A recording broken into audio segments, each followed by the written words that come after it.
오늘 하나님께서 우리에게 주시는 말씀은 사무엘하 15장 1절에서 37절입니다. 봉독은 21절에서 23절, 25절에서 26절, 30절에서 32절만 하도록 하겠습니다. 그러나 이때는 왕에게 대답하였다. 주님께서 확실히 살아계시고 임금님께서도 확실히 살아계심을 두고 맹세합니다만 그럴 수는 없습니다. 임금님께서 가시는 곳이면 살든지 죽든지 이 종도 따라가겠습니다. 그러자 다윗이 이때에게 말하였다. 그러면 먼저 건너가시오. 그리하여 가뎃 사람 이때도 자기의 부하들과 자기에게 딸린 아이들을 모두 거느리고 건너갔다. 이렇게 해서 다윗의 부하들이 모두 그의 앞을 지나갈 때에 온 땅이 울음바다가 되었다. 왕이 기드론 시내를 건너가니 그의 부하도 모두 그의 앞을 지나서 광야 쪽으로 행군하였다. 그런 뒤에 왕이 사독에게 말하였다. 하나님의 궤를 다시 도성 안으로 옮기시오. 내가 주님께 은혜를 입으면 주님께서 나를 다시 돌려보내주셔서 이 궤와 이 궤가 있는 곳을 다시 보게 하실 것이오. 그러나 주님께서 나를 싫다고 하시면 오직 주님께서 바라시는 대로 나에게서 이루시기를 빌 수밖에 없소. 다윗은 올리브산 언덕으로 올라갔다. 그는 올라가면서 계속하여 울고 머리를 가리고 슬퍼하면서 맨발로 걸어서 갔다. 다윗과 함께 있는 백성들도 모두 머리를 가리고 울면서 언덕으로 올라갔다. 그때 누가 다윗에게 압살롬과 함께 반역한 사람들 가운데는 아히도벨도 끼어 있다는 말을 전하자 다윗이 기도하였다. 주님, 부디 아히도벨의 계획이 어리석은 것이 되게 하여 주십시오. 다윗이 사람들이 하나님을 경배하는 산 꼭대기에 다다르니 아렉 사람 후세가 슬픔을 못 이겨서 겉옷을 찢고 머리에 흙을 뒤집어 쓴 채로 나오면서 다윗을 맞았다.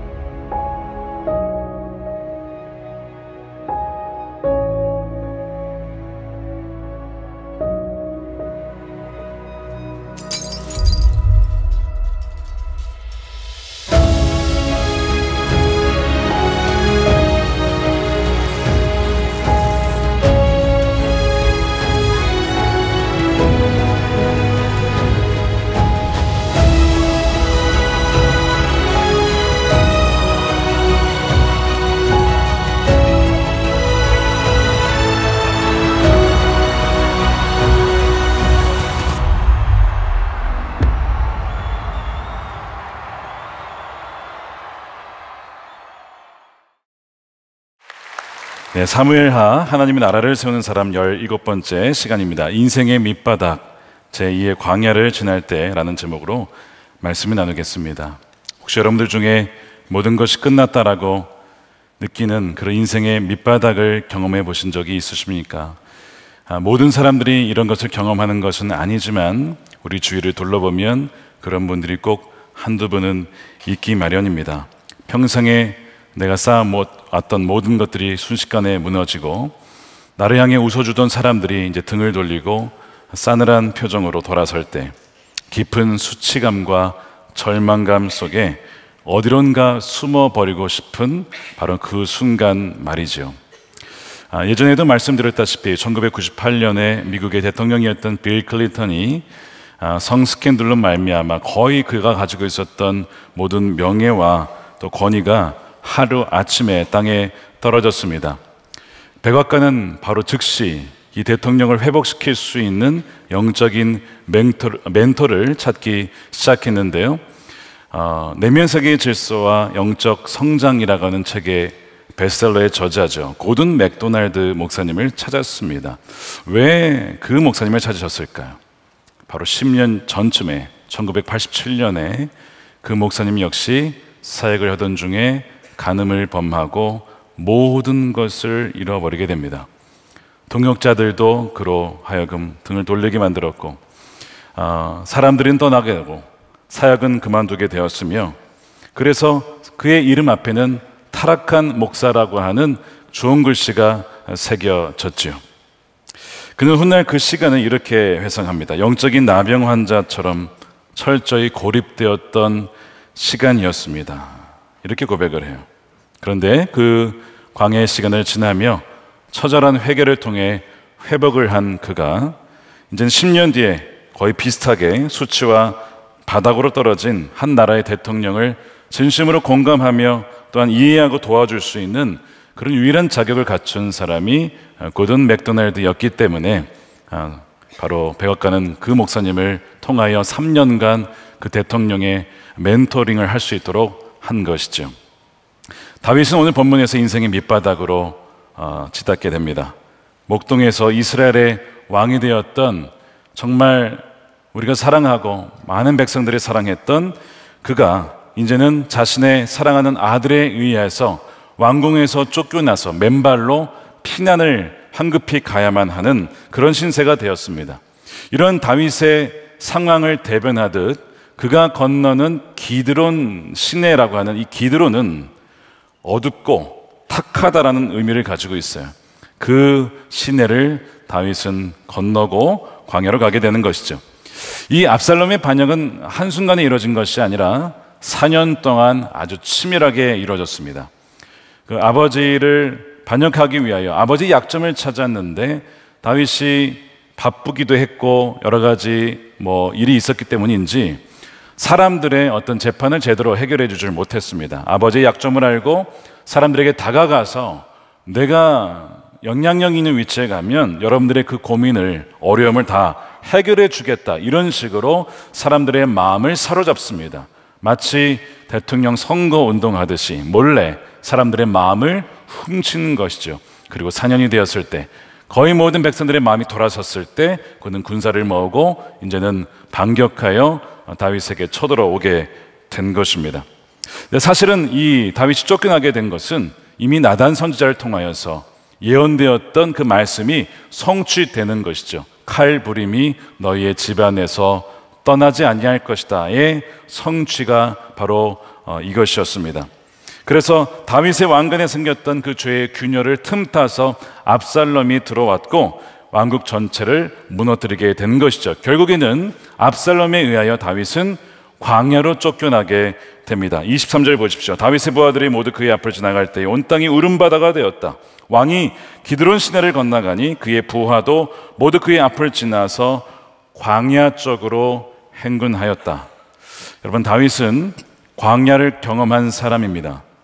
적어도 13년 이상을 사울에게 쫓김을 당하면서 그 어려운 시절을 보냈던 사람이 다윗이에요. 그것이 첫 번째 광야입니다. 그런데 첫 번째 광야와 두 번째 광야는 비슷해 보여도 다르죠.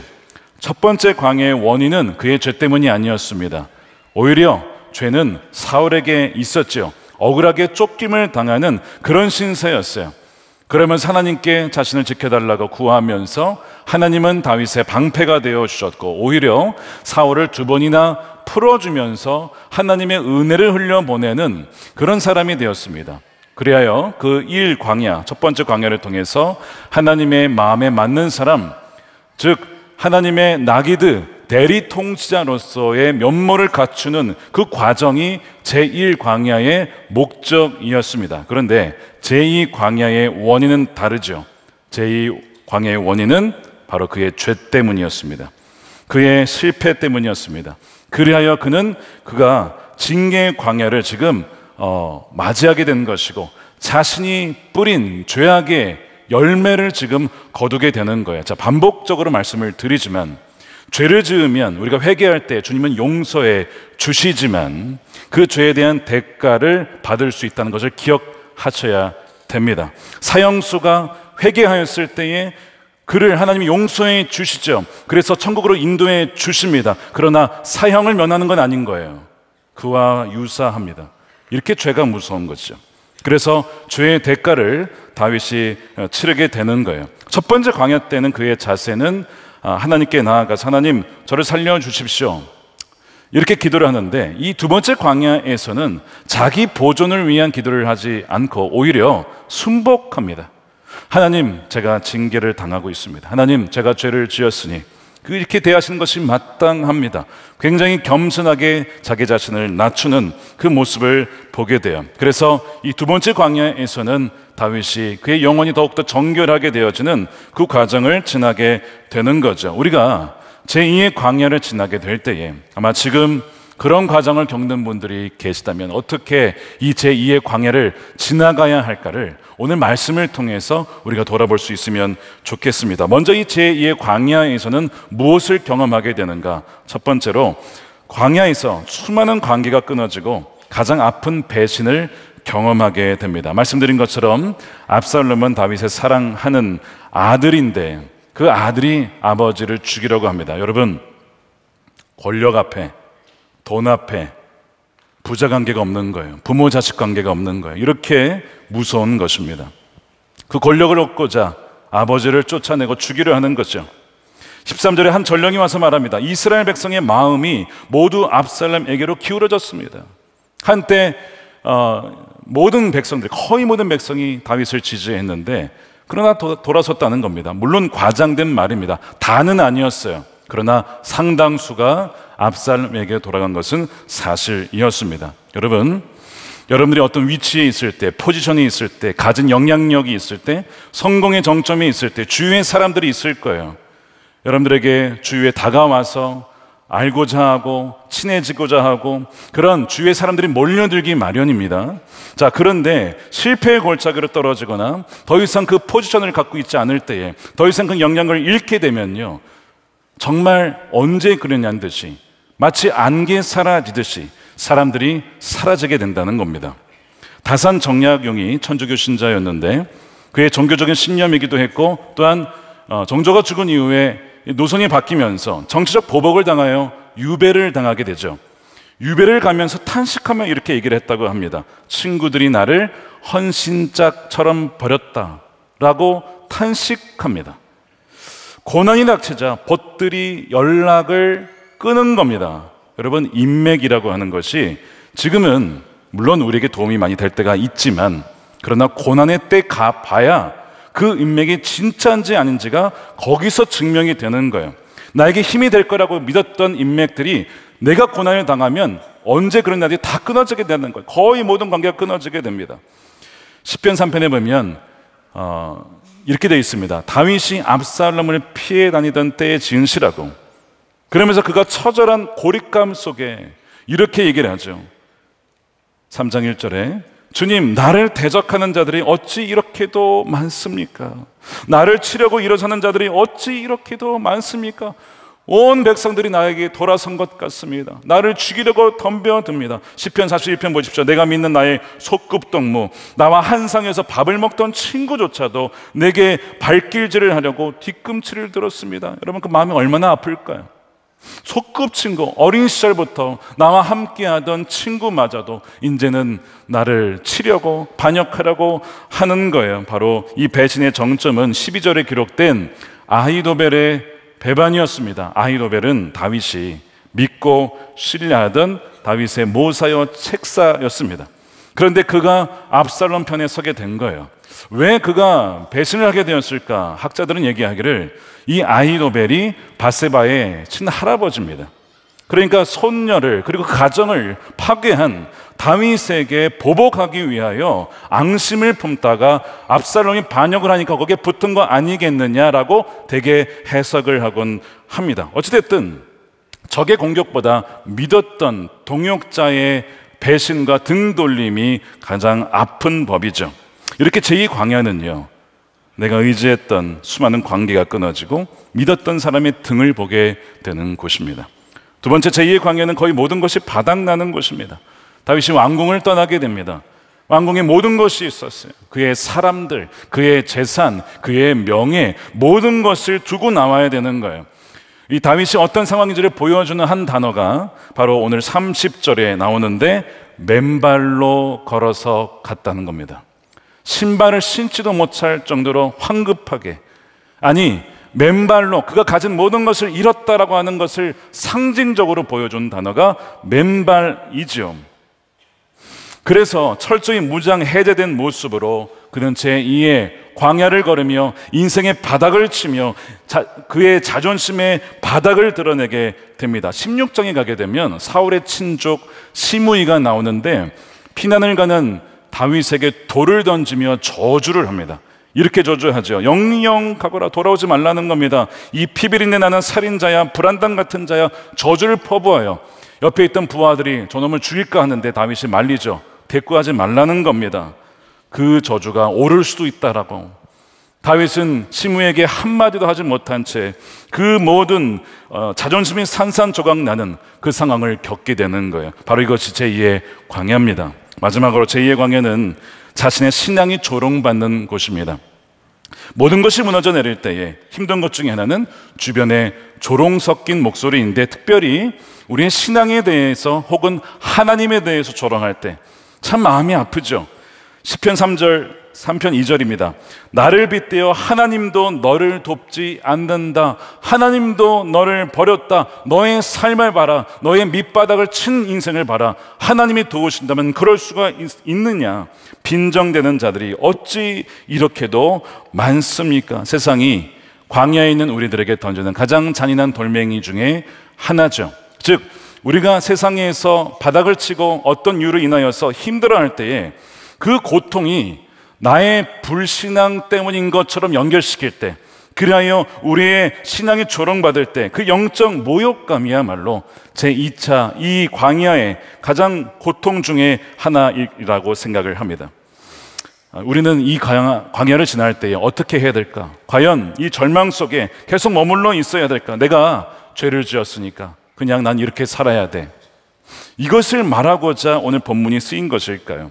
여러분, 그렇지 않다는 겁니다.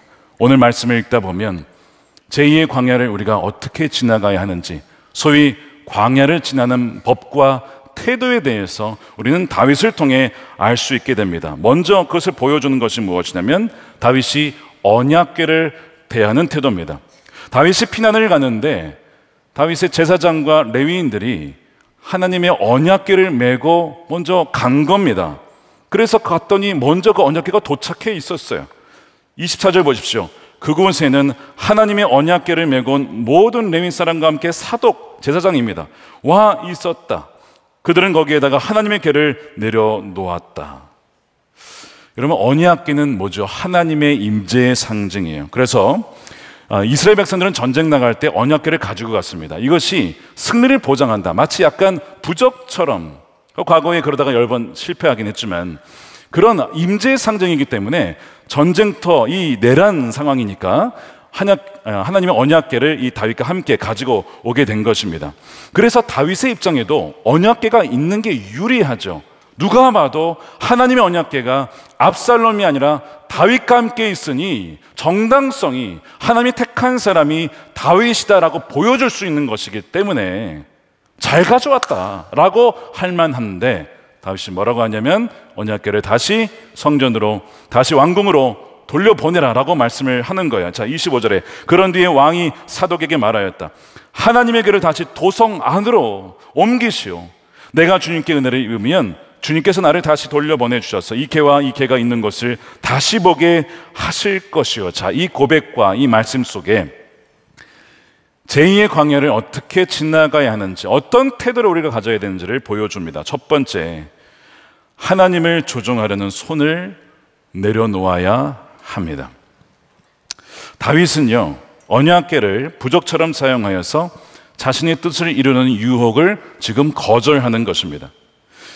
우리도 광야에 들어가게 되면 하나님을 조종하고 싶은 유혹에 빠지기 쉽죠. 하나님, 제가 이렇게 기도했으니까, 하나님, 제가 이렇게 봉사했으니까, 제가 이렇게 헌금했으니까 이 어려움에서 건져주세요 라고 그렇게 마음을 품을 수가 있습니다. 물론 그렇게 기도할 수도 있는데, 지금 이 제2의 광야는요, 나의 열심과 공식으로 하나님을 움직이려고 하는 그 시도를 멈추고 오직 그의 처분을 기다리는 법을 배우는 것이 제2의 광야인 것입니다. 왜냐하면 제2의 광야는 제1과 달리 내가 지금까지 나의 죄악으로 인한 징계의 결과이고, 내 인생이 나에게 달려있다, 나의 지혜에, 나의 힘에 의해 내가 통제할 수 있다라고 믿고 내가 살아온 결과가 제2의 또한 이 광야이기 때문에 하나님께서는 뭐라고 하시는 거냐면 너가 그것을 받아들여야 된다. 그래서 다윗의 태도가 무엇이냐면 하나님을 조종하려는 손을 내려놓고 하나님께 맡기는 거예요. 그래서 언약궤를 돌려보내는 것입니다. 두 번째입니다. 인생의 밑바닥 제2의 광야를 지날 때 두 번째, 모든 결과가 오직 하나님의 은혜에 달려있음을 고백하는 거예요. 다윗이 뭐라고 고백하냐면 만일 내가 하나님의 은혜를 입으면, 지금 어떤 자격이나 공로로 나에게 은혜를 베풀어 달라고 얘기하는 것이 아니라 나는 자격이 없지만 하나님의 은혜가 없다면 나는 전혀 가능성이 없습니다. 이런 얘기를 하는 거예요. 그래서 은혜를 강구하는 겁니다. 이 은혜라고 하는 단어가 히브리어로 헨으로 되어 있는데, 이 헨이라는 단어는 단순히 자비를 베푸는 것이 아니라 위에 있는 사람이 밑에 있는 사람에게 일방적으로 베푸는 호의와 자비를 의미하거든요. 성경 곳곳에 아주 위급한 상황에서 이 은혜가 주어집니다. 노아가 홍수 속에서, 심판 속에서 여호와께 노아는 은혜를 입었다. 이게 헨입니다. 요셉이 보디발의 그 장군의 집에서 노예로 일할 때에도 그의 목전에서 은혜를 입었다라고 되어 있어요. 룻이 기근으로 인하여서 또한 남편을 잃고 나서 베들레헴으로 돌아와 이삭을 주울 때에 보아스로 말미암아 은혜를 입죠. 그래서 뭐라고 하냐면 내가 어떻게 당신께 은혜를 입었습니까? 바로 이것이 헨입니다. 다윗은 그 헨을 구하고 있어요. 어떤 자기 주장이 아니라 하나님의 은혜가 없다면 저는 살 수 없습니다. 하나님께서 은혜를 베풀어 주셔야만 저는 살 수가 있는 것입니다. 아무런 자격이 없지만 저를 기억해 주십시오. 다윗은 그렇게 지금 간구하는 것이죠. 성경의 또 다른 인물 중에 똑같지는 않지만 두 번의 광야를 지나간 사람이 있습니다. 바로 야곱입니다. 자신이 속임수로 형의 장자권을 빼앗고 축복을 빼앗은 그 야곱이 첫 번째 광야를 떠나갑니다. 루스라고 하는 어두운 그 지역에서 하나님 만나죠. 그리고 다시 20년을 보내고 다시 에서를 만나러 돌아가는 그 두 번째 광야길 야복 강가에서 그가 너무 두려웠습니다. 형이 나를 죽이지는 않을까. 그래서 그가 매달린 것이 한 사람과 씨름을 하는데 알고 봤더니 천사였어요. 하나님이었습니다. 그러면서 씨름을 하는데 자기의 환도뼈가 부러지고 이제는 자신의 힘을 쓸 수가 없습니다. 그런데도 놓지를 않아요. 그러면서 그가 이렇게 간구하죠. 하나님께서 내게 축복하지 아니하시면 보낼 수 없습니다. 평생을 움켜쥐고 살았고 속이고 살았던 그 야곱이 하나님의 은혜와 복이 없으면 저는 살 수 없습니다. 그렇게 하나님만 붙잡는 사람으로 변하게 됩니다. 그의 이름이 야곱, 움켜쥐는 자에서 이제는 이스라엘 민족의 이름으로 바뀌게 되죠. 그리고 제2의 광야는 그렇게 끝나게 되는 거예요. 지금 다윗이 그 은혜를 구하면서 오직 하나님의 은혜에 나의 모든 삶이 달려 있음을 그렇게 간구하는 것입니다. 세 번째입니다. 징계마저도 하나님의 선하심 안에서 받아들이는 태도입니다. 자, 26절에 보면 다윗은요, 최악의 상황까지도 가정을 합니다. 이제 내가 하나님의 은혜를 입으면 돌아갈 수도 있을 것이다 라고 하면서, 그러나 주님께서 나를 싫다고 하시면, 너는 범죄자야, 너는 가늠한 사람이야, 하나님이 나를 싫다고 하시면 오직 주님께서 바라시는 대로 나에게 이루어 주시기를 빌 수밖에 없어 받아들이겠다는 거예요. 하나님, 저를 거절하신다면 인정하겠습니다. 받아들이겠습니다. 저는 그런 죄인입니다. 그렇게 인정하는 거예요. 저에게 어떤 징계를 하시는지 저는 받아들이겠습니다. 어떻게 보면 다윗의 가장 위대한 고백 중에 하나이지요. 바로 이 자세, 태도가 필요하다는 거예요. 어떠한 징계도 받겠습니다. 베드로 역시 예수님을 3번 부인한 이후에 나름 베드로 역시도 광야를 지나가게 돼요. 황폐한 상황을 맞이하게 됩니다.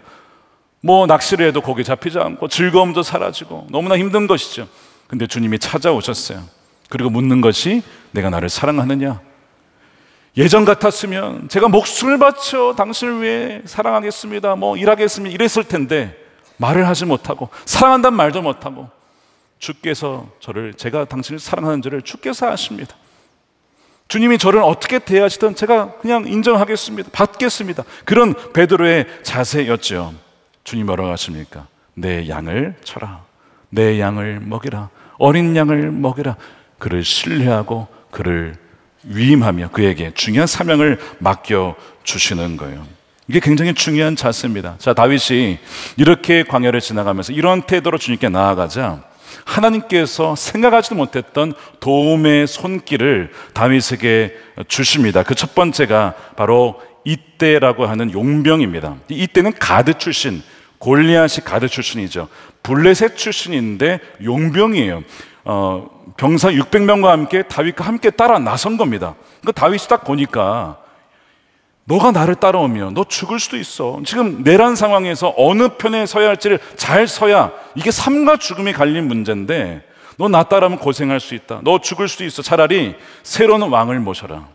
그리고 나 따라오지 마. 다윗이 그렇게 이때를 보내려고 해요. 여러분, 이 다윗의 모습을 잘 보세요. 다윗의 이 모습이 언제의 모습이냐면 한 영혼을 귀히 여기는 모습입니다. 왜 하나님이 다윗을 택하셨어요?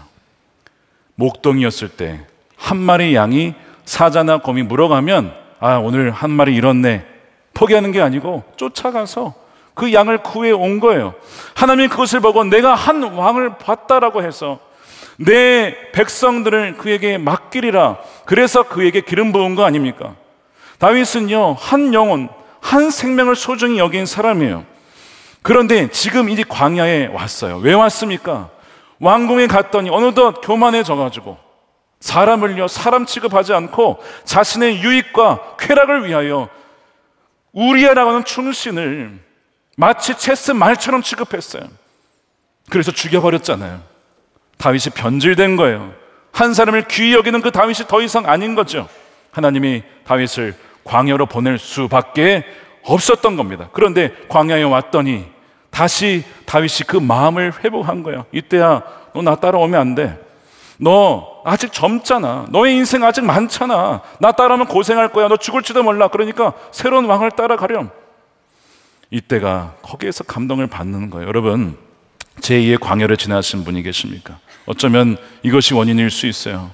나의 첫 마음, 주님을 사랑하는 첫 마음, 영혼을 사랑하는 첫 마음, 그 첫 사랑과 첫 그 사명을 어느덧 잃어버리거나 변질되어서 우리를 광야로 다시 보내신 것일 수 있다는 거예요. 근데 참 감사하게도 다윗이 그 마음을 회복하는 거예요.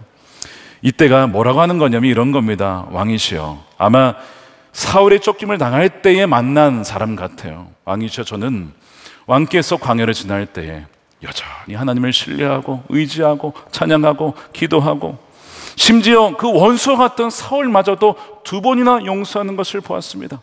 저는 왕이 어떤 분인지 압니다. 저는 직위를 따라간 것이 아닙니다. 하나님이 택하신 왕, 하나님의 기름 부으심이 있는 그 왕, 저는 당신을 따라갈 겁니다. 저는 당신이 어디를 가든지 따라갈 겁니다. 이때는요, 다윗의 원래 모습이 어떠했는지를 보여주는 거울과 같은 인물이었어요. 이때가 뭐라고 하냐면 15장 21절에 왕에게 대답하기를, 주님께서 확실히 살아계시고 임금님께서 확실히 살아계심을 두고 맹세합니다만 저는 돌아가지 않겠습니다. 임금님께서 가시는 곳이면 살든지 죽든지 이 종도 따라가겠습니다. 너무나 멋진 사람이죠. 너무나 멋진 사람이에요. 항상 진짜 보석은 고난의 때에 드러나기 마련이에요. 진짜 친구는요, 고난의 때에 진가를 발휘하는 거예요. 여러분, 이때라고 하는 이름이 어떤 의미냐면 하나님이 계신다라는 의미거든요. 근데 히브리어에 나와 함께라는 의미가 이티입니다. 그러니까 이타이, 이때라는 일을 들으면 이티가 생각이 나요. 무슨 얘기냐면 하나님이 나와 함께 하신다는 것을 상기시켜주는 사람이 이때이지요. 하나님은 이때를 보내주심으로, 다윗아, 내가 너를 떠난 게 아니다. 내가 너와 함께하고 있다. 이 제2의 광야를 비록 너가 지나갔지만 내가 너를 버린 것이 아니야. 너와 함께 있었는 것을 보여주는 사람이 이때인 것입니다. 여러분들의 주위에 그런 이때와 같은 많은 사람들이 있게 되기를 축복합니다. 하나님이 함께 하심을 생각나게 하는 사람, 여러분들이 기쁠 때나 슬플 때나 함께 해줄 수 있는 사람, 그리고 여러분들이 그들의 이때가 되어 주십시오. 좋을 때만이 아니라 가장 어려울 때 떠나지 않겠습니다. 어디로 가든지 함께 하겠습니다 할 수 있는 그런 귀한 우정을 세워나갈 수 있는 여러분 되시기를 축복합니다. 이것만이 아니라 하나님께서는 두 번째 그런 귀한 손길을 보내주시는데 바로 다윗의 오랜 친구 후세를 보내주십니다. 자, 뼈아픈 가장 소식 중에 하나가 아히도벨의 배반이라고 했어요. 그래서 그 소식을 듣자마자 다윗이 너무 이게 지금 치명적이니까 하나님께 이렇게 기도를 드려요. 31절에 그때 누가 다윗에게 압살롬과 함께 반역한 사람들 가운데 아히도벨도 끼어 있다는 말을 전하자 즉시 다윗이 기도하기를 주님 부디 아히도벨의 계략이 어리석은 것이 되게 해 주십시오. 좌절되게 해 주십시오라고 그가 기도를 합니다. 자, 다윗이 인생의 밑바닥을 지날 때에 그의 신앙이 밑바닥을 치는 게 아니라 오히려 그의 신앙은 밑바닥을 치고 반등을 합니다. 자, 다윗이 기도한 장면을 우리가 언제 봤습니까? 나단에 의해서 회개할 때 말고 그 전에 언제 기도했냐고요. 언약궤 앞에서 기도한 장면 외에 우리가 본 적이 없어요.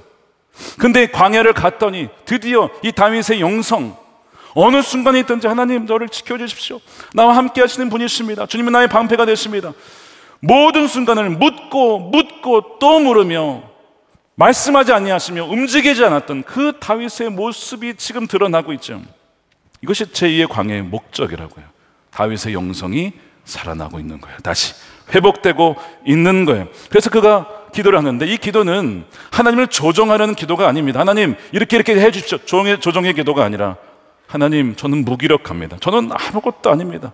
하나님이 능력을 주어주시지 아니하시면 저는 그냥 죽는 것입니다. 하나님 전적으로 주님만을 의지하는 순전한 의존의 기도가 이 다윗의 기도인 것이죠. 근데 31절에 이렇게 기도를 했는데 놀랍게도 32절에 기도하자마자 32절에 나타난 사람이 후세입니다. 울면서 죄를 쓰고 다윗에게 나온 오랜 친구 후세가 온 거예요. 다윗이 보니까 이것이 하나님의 응답인 것을 알았어요. 후세가 자기도 함께 하겠다는 거야. 나중에 이제 말씀드리겠지만 너 나 따라오지 말고 정말 나를 위한다면 너 나를 위한다면 압살롬에게로 가라. 그에게 스파이가 되어서 내용을 파악해서 그의 계획이 좌절될 수 있도록 해달라고. 그게 어려운 부탁이에요. 이 발각되면 죽는 거 아닙니까? 간첩, 스파이, 발각되면 죽는 거예요. 그런데도 그 다윗을 위하여 목숨 바쳐서 그럼 내가 가겠다고. 그렇게 해서 후세가 가거든요. 이제 이것이 결정적으로 압살롬이 지게 되는 원인이 됩니다. 어쨌든 이 다윗의 요청을 듣고 가는 이 친구가 얼마나 귀한지 몰라요. 저는 이제 말씀을 묵상하면서 어떤 것이 참 은혜가 됐냐면 이 제2의 광야에서 다윗이 어쨌든 기도하게 됐다는 것과 또 하나 이 다윗의 기도를 하나님이 듣고 계시다는 거예요. 우리가 광야를 지날 때 어려운 게 뭔지 아십니까? 내가 기도를 해도요 기도가 잘 안 될 뿐더러 하나님이 내 기도를 들으시는가? 이 확신이 안 서요. 답답하거든요. 여러분 기도의 응답이 되든 안 되든 누군가가 아니 하나님이 듣고 계신다라는 것만 알면 힘이 돼요. 자, 그런데 오늘 그거예요. 다윗이 기도했는데 하나님이 기도를 듣고 계신다는 겁니다. 사랑하는 여러분, 답답하십니까? 어려우십니까? 여러분 기억하십시오. 하나님은 여러분들의 작은 신음소리마저도 듣고 계시는 자비로우신 하나님이십니다. 주님 우리 안에 계시고 우리 안에 성령으로 우리를 위해 기도하시며 우리 형편을 다 아시고 말할 수 없는 탄식으로 우리를 위하여 기도하시는 분이 바로 주님이시고 바로 성령님이신 거예요. 이것이 얼마나 은혜가 되는지 몰라요. 또 한 가지는 이 후세라는 친구는요 참 너무나 귀하잖아요. 이 후세는 뭘 상징하냐면 우리는 늘 기도하죠. 뭐뭐 해 주십시오. 이 후세는 누군가의 기도 응답이 되어주는 사람이에요. 여러분 이렇게 기도해 보셨습니까? 하나님 제가 누군가의 기도 응답이 되기를 원합니다. 김 집사님의, 박 권사님의 응답이 되기를 원합니다. 후세는 다윗의 기도의 응답의 사람이에요. 여러분들이 누군가에게 기도 응답이 되어주는 후세와 같은 사람이 되기를 축복합니다. 늘 간구할 것만 아니라 그것도 귀하지만 하나님 아무개가 이런 기도를 하는데 하나님 저를 통해 응답하게 해 주십시오. 비록 내가 좀 손해를 볼 것 같아도 좀 희생하는 것 같아도 그 친구가 살아날 수 있다면 주님 나를 사용해 주십시오. 이러면 이것이 성숙한 기도예요. 여러분 우리 공동체가 우리 교회가 좀 그런 교회가 되었으면 좋겠어요. 기쁠 때만 함께 하는 게 아니고 어려울 때 함께 해주며 나의 기도만 가능한 것이 아니라 누군가의 기도가 응답될 수 있도록 주여 내 삶을 사용해 달라고 그렇게 간구할 때에 하나님께서 얼마나 기뻐하시겠습니까? 바로 그런 후세와 같은 사람을 통해 하나님의 나라가 이 땅 가운데 세워지는 것입니다. 여러분들이 하나님의 나라를 세우는 후세와 같은 인물로 쓰임받게 되기를 축복합니다.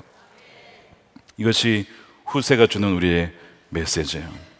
하나님의 신실하심을 경험한 다윗이 기드론 시내를 건너고 감람산을 울며 오르며 하나님께 경배하는 그 자리에 이르렀을 때에, 자, 하나님을 경배하던 그 산에 이르렀을 때 뭘 했을까요? 계속 그냥 울기만 했을까요, 다윗이?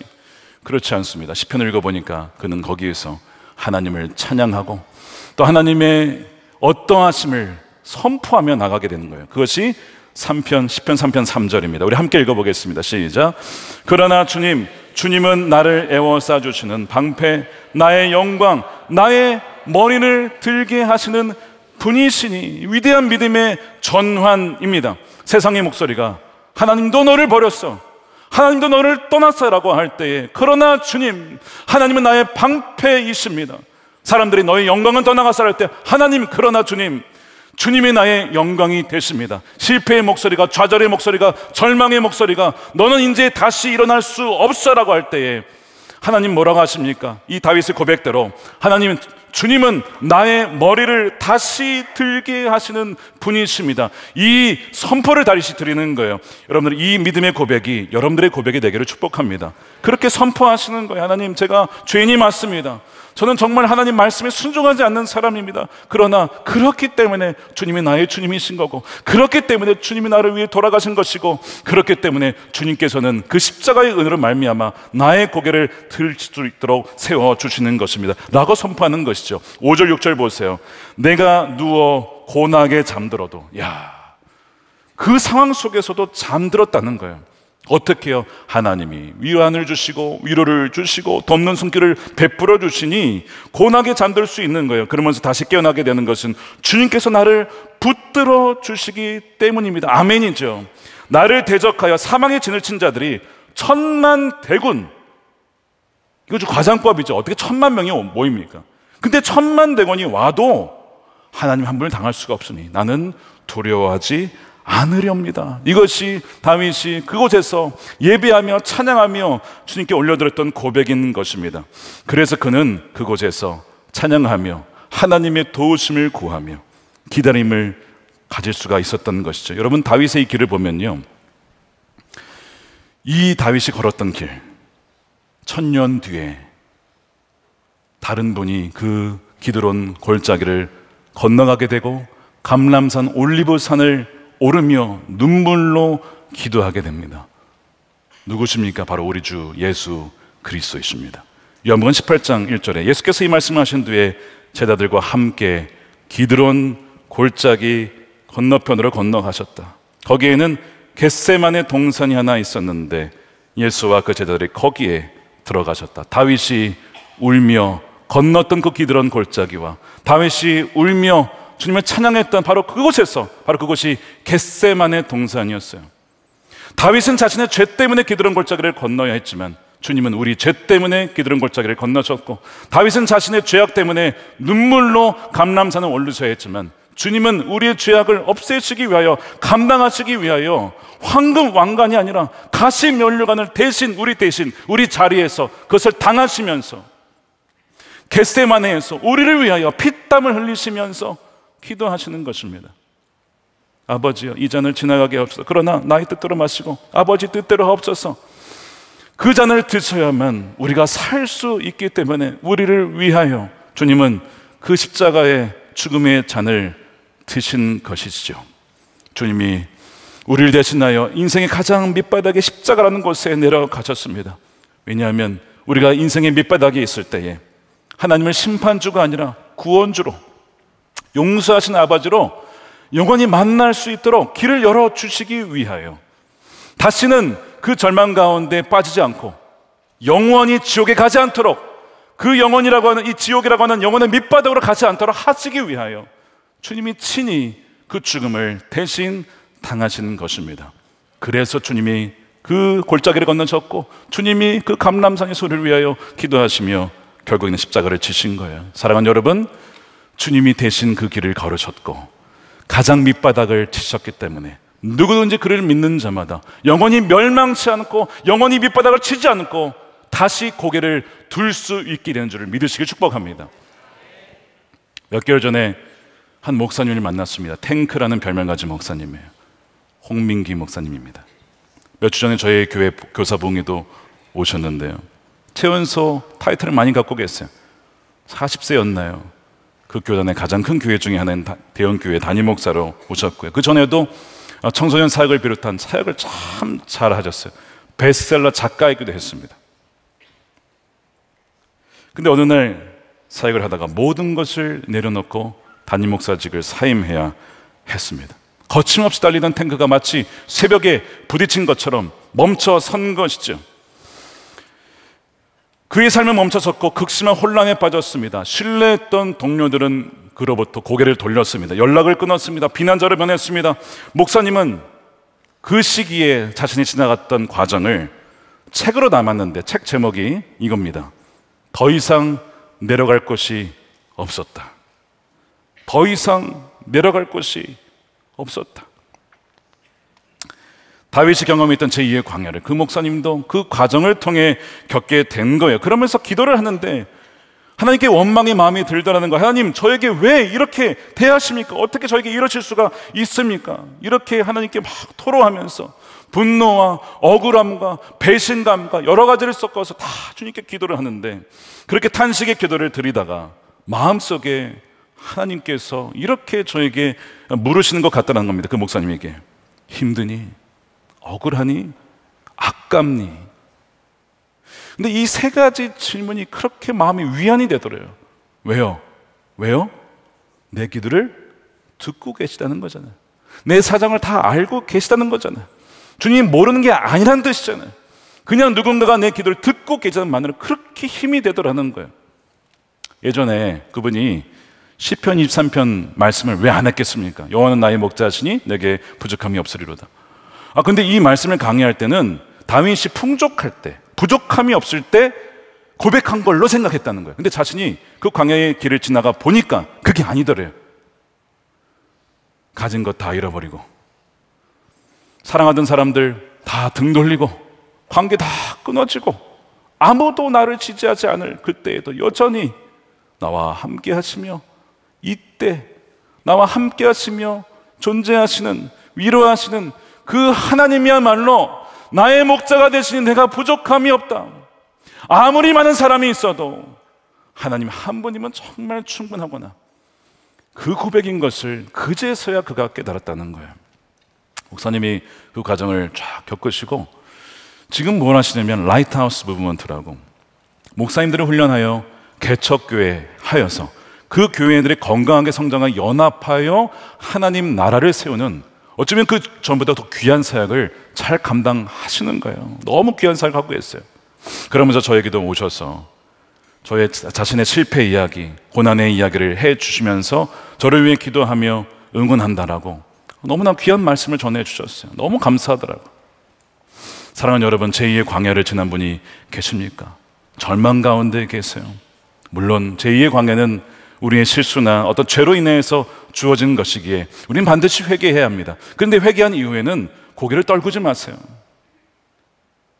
이렇게 고백하십시오. 주님, 저는 죄인이 맞습니다. 그런데 하나님 나의 영광이 되십니다. 나의 방패가 되십니다. 하나님 나의 고개를 들게 하시는 분이십니다. 다시 고개를 들게 하시는 분이십니다. 저는 아무런 자격이 없지만 주의 십자가의 은혜와 공로로 말미암아 다시 저를 일으켜 주실 주님을 찬양하오니 하나님만 영광을 받아 주시옵소서. 이렇게 선포하며 기도함으로 인생의 가장 밑바닥에서 하나님을 더 깊이 만나고 하나님을 새롭게 만남으로 다시 한번 제2의 복된 인생을 살아가는 저와 여러분들의 삶이 되시기를 주님의 이름으로 간절히 축원합니다. 아멘. 우리 함께 기도하겠습니다. 이 시간 두 가지 놓고 기도하겠습니다. 아마 여러분들의 삶 속에 실제로 정말 제2의 광야를 지난 분들이 있고, 그 정도는 아니지만 배신을 당하거나 관계가 끊어지거나 어려운 갈등 상황이 있는, 정말 말 그대로 압살롬 다윗처럼 부모와 자녀 간의 관계가 틀어진 분들도 있을 수 있습니다. 이 시간 우리가 기도할 때 하나님, 이 광야를 지나갈 때에 모든 우리의 교만을 내려놓고 내가 내 인생을 통제할 수 있다라고 생각했던 그 모든 오만을 내려놓습니다. 내 삶이 이러저러해야 한다라고 내 마음대로 정해놓고 하나님께서 역사해 주시기를 그렇게 살아왔던 지난 날을 이 시간 회개하며 이제는 온전히 하나님의 인도하심에 따라만 따라갈 수 있는 순종하는 하나님의 자녀가 되게 하여 주옵소서. 두 번째로 기도할 때 하나님, 제가 누군가의 기도 응답이 되는 후세와 같은 자가 되기를 원합니다. 하나님, 힘들어하는 사람과 함께 해주는 이때와 같은 사람이 되기를 원합니다. 선한 목사 교회가 그렇게 힘들고 연약한 이웃과 함께하며 그들과 동행하며 그들의 기도에 응답이 되어주는 교회가 되게 해달라고, 우리 두 가지 넣고 함께 우리 동성으로 기도하겠습니다. 살아계신 아버지 하나님 감사합니다. 하나님 감사합니다. 하나님, 고난 중에도 징계 중에도 긍휼을 잊지 아니하시는 아버지 하나님을 찬양합니다. 사랑하는 모든 성도들 가운데 이 제2의 광야를 지나간 사람들이 있습니까? 이 시간 주여 위로하여 주시옵소서. 여호와는 나의 방패요 나의 영광이요 나의 고개를 다시 들게 하시는 하나님이십니다. 하나님의 주만을 찬양합니다. 예수 그리스도께서 우리 자를 대신하여 기도를 몰짜기를 건너시고 그 모든 수치와 모욕을 십자가에서 당하셨습니다. 우리가 지옥이라고 하는 하나님 가장 깊은 골짜기로 처박히지 않도록 하기 위하여 우리 대신 우리 자리에서 고통을 당하신 예수 그리스도의 십자가의 은혜에 감사하며 그 은혜에 합당한 삶을 살아가게 하시오 주여 복된 삶을 살아가는 하나님, 우리 모든 목자교회 성도들에게 하여 주시옵소서. 살아계신 아버지 하나님 감사합니다. 감사합니다. 이 시간에 제2의 광야를 지난 분들이 있을 것이고 그 정도는 아니지만 관계와 갈등의 문제로 인하여 또한 부모와 자녀 간의 관계로 인하여 틀어진 분들도 있을 것입니다. 주님, 저들의 삶을 불쌍히 여겨주시고 기억하여 주시옵소서. 주님, 이 시간 회개합니다. 내 삶을 내가 통제할 수 있다라고 생각했던 교만과 오만을 회개하오니 모든 처분을 주님께 맡겨드리며 주님의 은혜 없이는 살 수 없는 존재임을 이 시간 고백하오니 한량없는 주의 은혜와 자비로 우리의 삶을 덮어 주시옵소서. 아버지 하나님, 주님께서 우리를 대신하여 기드론 골짜기를 건너셨고 감람산을 오르셨으며 눈물로 기도해 주셨으며 그 모든 수치와 모욕을 십자가에서 당하셨기에 누구든지 그를 믿는 자마다 지옥이라고 하는 영원한 멸망에 처하지 아니하고 인생의 밑바닥으로 가지 아니하며 간다 하더라도 다시 일어설 수 있는 그 반석을 마련해 주심에 감사합니다. 이 시간 예비하는 자들 중에 혹시 예수님을 아직 믿지 못하는 사람이 있다면 온전히 주님을 믿고 신뢰하는 하나님의 거듭난 백성들이 되게 하여 주시옵소서.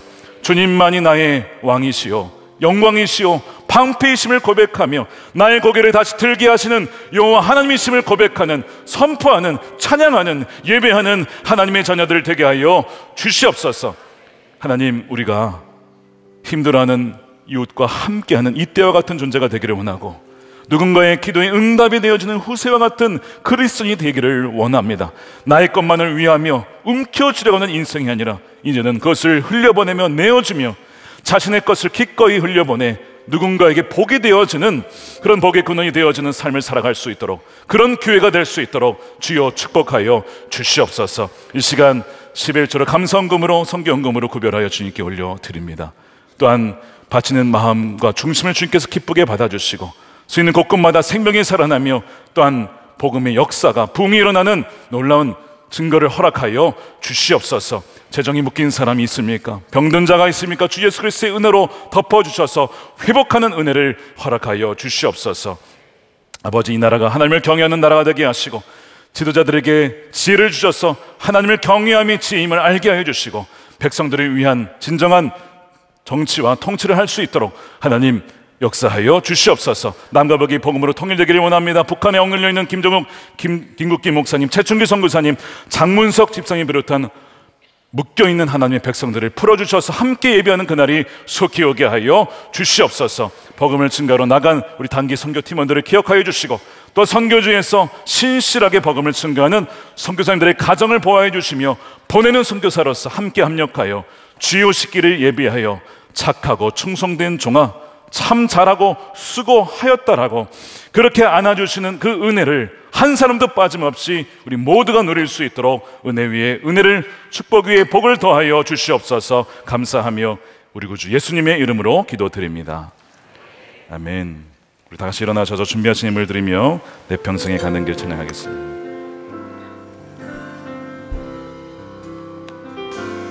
내 평생에 가는 길 순탄하여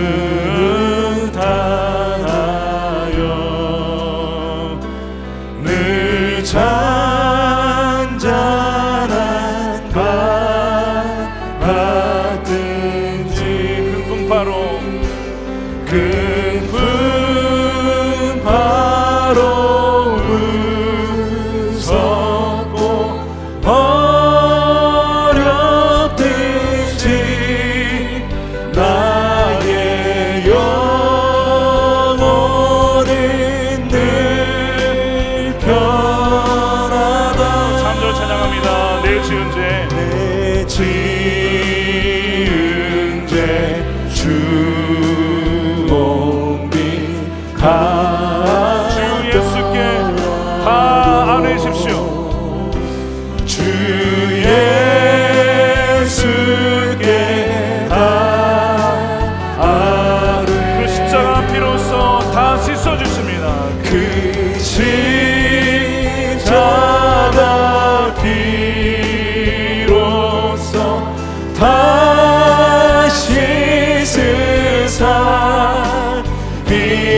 거친 파도 한 번 더 고백합니다. 거친 파도 날 향해 와도, 거친 파도 날 향해 와도 주와 함께 날아오르리. 폭풍 가운데 나의 영혼 잠잠하게 주를 보고. 우리 모든 영광 함께 올려드립니다. 박수를 올려드립니다. 감사합니다. 주님 찬양합니다. 축도하겠습니다.